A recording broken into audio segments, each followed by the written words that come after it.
Velkommen til Team Wifis tutorial på, hvordan man bruger Excel. Først og fremmest vil vi gerne lige finde ud af, hvor mange dyr vores dyrehandler egentlig har i alt. Så vi markerer alle cellerne, hvor vi har antallet dyr, og så trykker vi på autosum. Og puh, så har du din autosum. Du kan også gøre det, hvis det skal se helt vildt professionelt ud, kan du så sætte 2 streger under, så du går ind og vælger dobbelt bundkant, og så har du 2 streger under. Men nu vil vi gerne have lavet et cirkeldiagram over, hvor mange dyr dyrehandleren egentlig har. Så vi går ind og markerer alle cellerne, indsætter et anbefalet diagram og vælger. Og vi skal ikke have summen med. Nej, det skal vi ikke. Så det man gør, hvis man kommer til at vælge summen, så siger man fortryd, og så vælger man kun lige de celler, man skal bruge. Så det er altså fra der til der, præcis. Og så går man ind og anbefaler diagrammer igen, og så har du dit cirkeldiagram.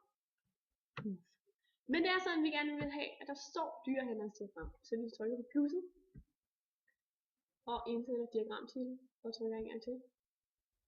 Og så går vi ind og trykker på det, og skriver dyrehandlerens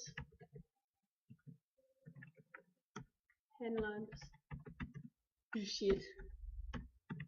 Precisely. Så har vi den.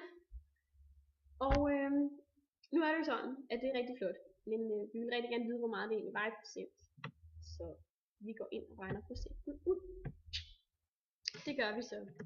Det er først lige at gøre det lidt professionelt, så vi skal selvfølgelig procent. Og så gør vi det, vi siger D.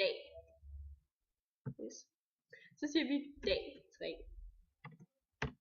Delt med D7. Og så siger vi enter, og så får du det i procent. Og så siger du D4. Og du ser selvfølgelig lige med foran, fordi så regner den ud med det samme. D med D7. Og det gør du selvfølgelig med dem alle sammen.